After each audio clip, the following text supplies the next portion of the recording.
you gain confidence in these laws of the universe, you'll be joyful no matter where you stand in relationship to anything you want.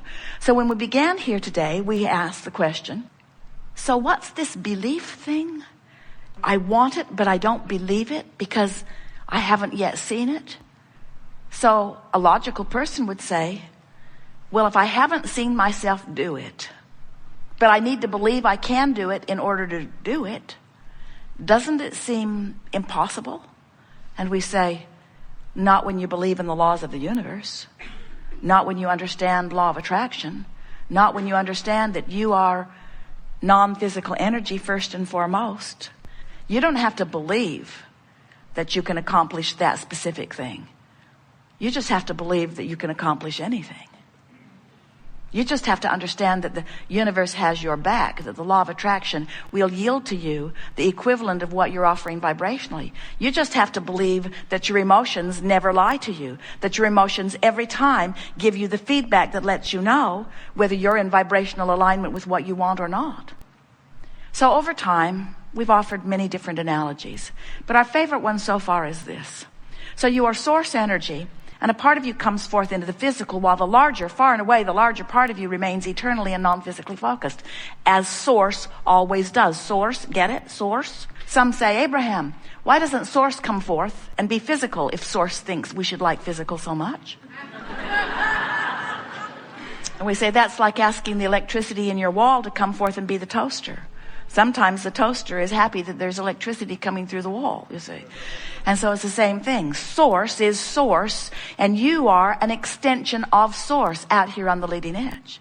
So here you are out here on the leading edge as extension of source, exposing yourself to new ideas and launching constant new rockets of desire, which the source within you embraces and becomes the vibrational equivalent of immediately. And when that happens, there is a vibrational disparity between you and the physical and you and the non-physical. In other words, the non-physical you not only believes that this can be, but knows it. Not only believes and knows that it can be, but already is it. Already is it. It's already done, vibrationally speaking. When you ask, it's done. There's just one little thing you have to do as you are physically focused, and that is you have to become a vibrational match to what you're asking for. So over here, where who you really are is, and where the culmination of all of your rockets of desire are, and where the source within you in its expanded version because of you is, we're calling this the vortex of creation. It's the vortex. It's a vibrational reality. We talked earlier about how when you look at something that's already manifested in your reality, you say, well, I can believe that because I can see that. I believe my chair would hold me, and I believe the sun will come up in the morning because I've seen it enough that I believe it. There's a lot of things that I believe because I'm witnessing the manifestation of them. And we say, if you will decide today that you're not going to need to witness the manifestation of something before you believe it, you will become the creator who can create anything that you desire. And we want you to understand that it's easy to do because over here in your vibrational reality, by the way, this is the reality that precedes all manifested reality. So don't feel bad. Sometimes our physical friends think, oh, well, yeah, vibrational reality. I'm rich there. I'm skinny too. But what we want you to understand is the vibrational reality always precedes the reality. And if you have knowledge of the existence of this vibrational reality, if you know about this vortex, do you know what happens over here in this vortex of creation? Law of attraction is responding to the desire and causing a culmination, assembling all cooperative components. So everything that is necessary for the achievement of anything that you want has already been assembled. The question that we want to ask you is, are you a cooperative component? Or are you over here keeping alive a belief of doubt that contradicts what you're asking for?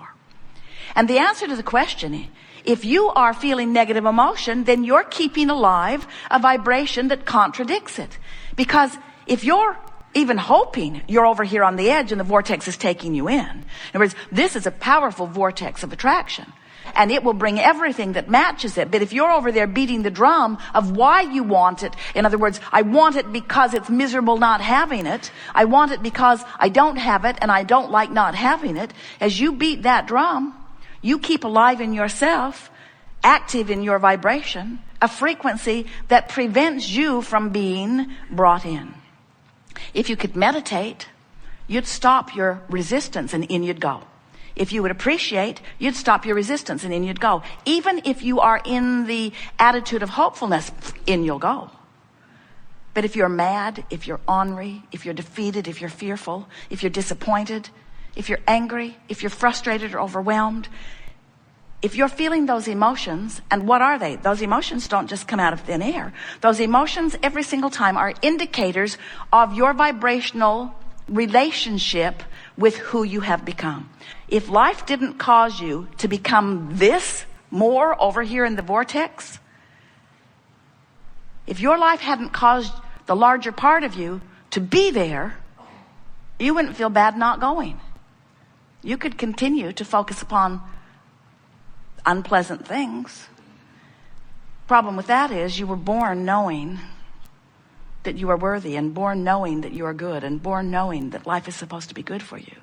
And when you first got here, you didn't have anything going on in your vibration that contradicted that. So you were tuned in most of the time, like the beasts of your planet are mostly in the vortex. So today, as we're talking with you about anything that's important to you, we see our greatest advantage to you to coax you into the vortex. One thing you'll notice about us and about your own inner being is that we won't come out of the vortex where you are, ever. In fact, that's why you have negative emotion. If we would come out and complain with you, your complaint would feel blissful because there would be no separation. But since your inner being does not come out and complain with you, Esther can drag Jerry over there. Jerry can drag Esther over there. In other words, you can drag each other over there. And if they don't come easily, you get really feisty with them. You say, "You're not supporting me. I think you should support me. How come you're never there for me? How come you're never there for me?" And the correct answer to that question is because I'm over here in the vortex for me. Because if I come over there out of my vortex for you, I'm worthless to you. We can just bang over here together in misery, which justifies that until death do us part stuff that we, no matter how miserable we are, we'll stay together.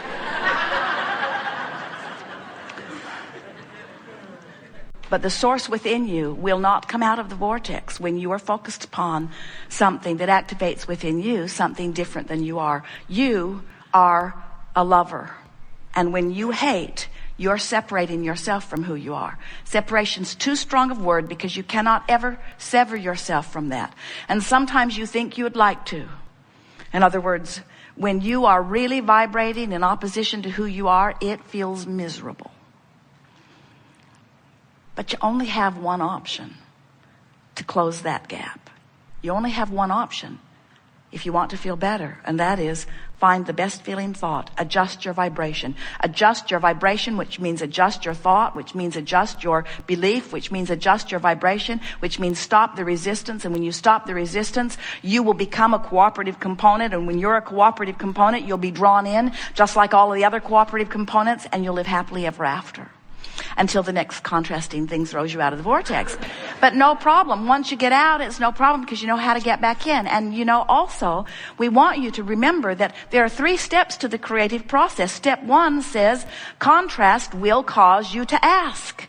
That's normal. That's why you came forth. You said, I will expose myself to contrast so that I can define with greater clarity desires in this leading edge time-space reality. That really is what you said.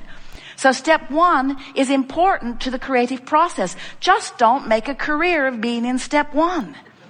Let the contrast help you take step 1, and source will take step 2. Your inner being, source, law of attraction will gather together all cooperative components. Step 2 is not your work. When you ask, it is answered, it is given, it is done. But step 3 is your work. And step 3 is you got to get in the vortex. You got to find some way of thinking thoughts that let you come into vibrational proximity of this vortex of creation. And when you do, when you get in that vortex, it will all have been worth it. And then when we say, are you enjoying the contrast of your time and place? You will say, yes, it's just like I knew it would be. It inspires me all day, every day to greater expansion. And now I know about my emotional guidance system. And now I've learned to focus my own mind. I don't stay focused long on things that bother me. But I'm not bothered by being bothered, because every time I feel negative emotion, I say to myself, oh, good, I'm having a step 1 moment. That means source is on the improvement of my life experience. But I am no longer making a career out of the step 1 moment. I'm getting myself into the vortex, into the vortex, into the vortex as quickly as possible. Good. Now you know everything that is important to know about who you are, where you came from, why you're here, what's it all about. Get into the vortex and milk it for all it's worth, and stay there and feel the resonance of it and know who you are. And the more you're in that vortex, the more you become unwilling to hang around outside of it. And the more you're in it, the more you feel the familiarity of it. The more you tune your awareness to what it feels like when you're in and out, until you'll become, as Jerry is describing himself, you just barely brush across the surface of something that isn't up to speed with who you are, and it gives you prickles. Not because you've done something awful, but because it's not who you are. It doesn't resonate with who you are. Life is supposed to feel good to you. You are powerful beings, and you've come forth with great reason. And we really do. We make too much of all of this. Just find things that feel good and focus on them. And when you find things that don't feel good and you're focused upon them, say, hey, I'm focused upon something that doesn't feel good. Why would I focus upon something that doesn't feel good? There must be something that I could focus upon that feels better, and then feel for it and find it, and feel for it and find it, and feel for it and find it, until you come into alignment, till you close that gap, till you tune yourself to the vibration of all that you've become. We've enjoyed this interaction immensely. It is exhilarating to come together with those like you who are reaching for the fulfillment of who you are. It is our desire as we visit like this that we awaken within you your memory of who you really are, and the value and reason and purpose for your focusing here in this contrasting experience. We want you to stand as we do inside your vortex, exhilarated with everything that you lived that put you there. We want you to feel as happy, maybe that's the wrong word. We want you to feel joyous about your despair.